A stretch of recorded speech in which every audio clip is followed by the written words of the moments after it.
How did the Prophet Muhammad demonstrate humility? Humbleness.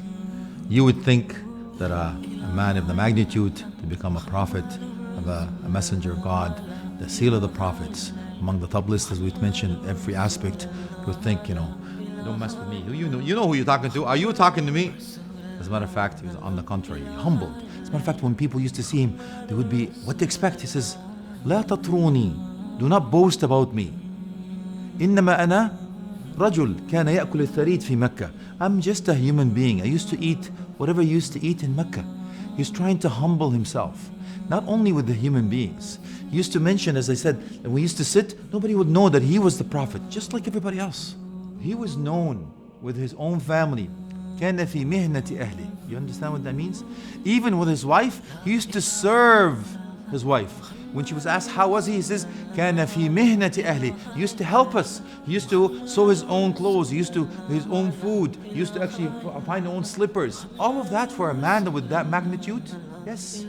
His own wife lost her necklace once. He stopped the whole army. And he would look for in the desert. Could you imagine the whole army? He said, humble himself to coming down. Imagine taking sure people of doing it. And not only with all prophets also. The Prophet, peace be upon him, he was clear as it is in the Quran, and he said it also as a statement in the Hadith that he is only a human being. إِنَّمَا أَنَا بَشَرٌ مِثْلُكُمْ. I am only a human being like you are. To show even further how humble he was, peace be upon him, in the Battle of Badr, which was one of the early battles in Islam, they did not have enough riding animals. So they decided that they have to take turns. So every 3 people will use one riding animal. And it was Abu Lubaba, Ali ibn Abi Talib, may Allah be pleased with them, and Rasulullah sallallahu alayhi wasallam, the messenger himself. So when it is the time for the messenger, peace be upon him, to walk, both of them would say, we would walk in your place. Just stay, remain riding. So he would say to them, the 2 of you, you are not stronger than myself, and I also want the reward like you want. I'm not in need of the reward. I also want the reward likewise.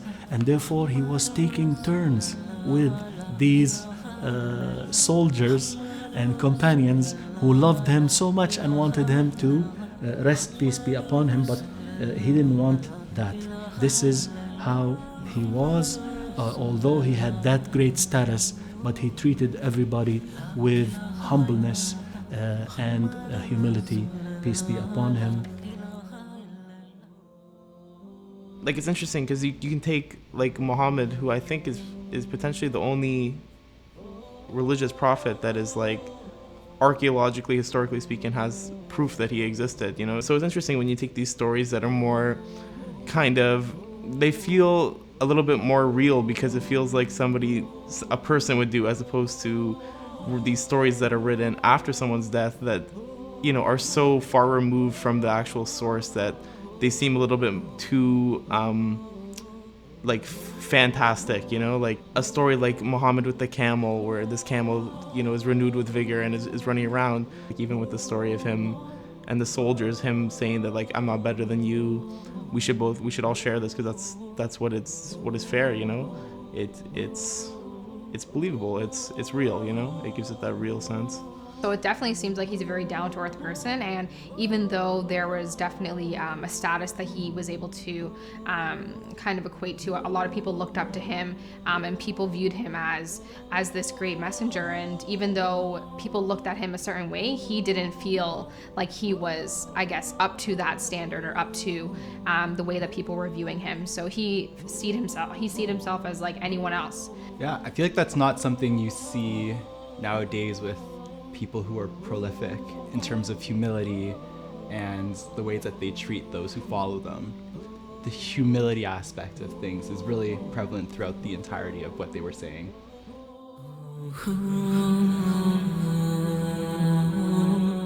And so, our journey has come to an end. Thank you for joining us as we explored the life and legacy of the real Muhammad.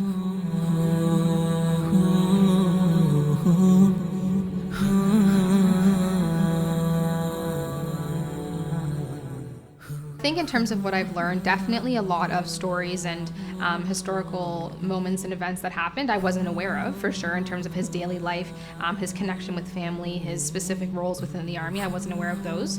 But in terms of misconceptions, when it comes to media, for example, there's definitely a specific agenda, a different message that they're trying to portray, and they use these different things, whether it be trying to portray him as a dictator or using the Islamic faith for the reason for different wars and protests. And so for me, kind of being able to actually speak with individuals who practice Islam has definitely really combated those misconceptions that are portrayed usually. I thought it was really interesting to learn more in depth some of the stories, because like as much knowledge as I had before, it wasn't as in depth. I think it really gave me a perspective that I'd like to learn more. It definitely put me onto it as more of like a curiosity, as like, just like anything else, where once you kind of dive in a little bit, then it becomes something that's more manageable to understand. So if you take these stories or these people that you might not have known their names or the stories, and then you're able to take that information and take it yourself and go research it a little bit more, then it makes it more accessible, especially when you take this religion that exists primarily on the other side of the world in a different language, and now you have a little bit of information that you can take yourself and do your own research. I think before today, similar to my thoughts about many religious leaders, is that there's a bit of a dichotomy between who they are versus the followers that they have around them. I think I learned quite a lot about the Prophet Muhammad.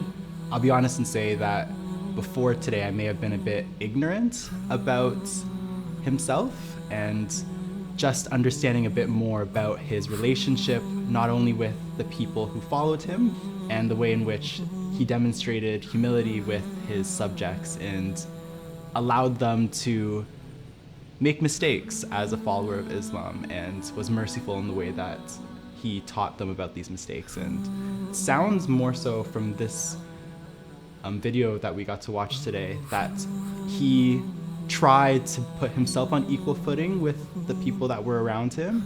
And I guess before today as well, I thought that there was a bit of a separation between men and women in the way that they were treated, and the way that maybe the Prophet Muhammad treated those different people of different genders. But it sounds as though that may have been a false belief that I came in with, and that there was more equality and more equity in the way that people treated one another than what I previously thought there was.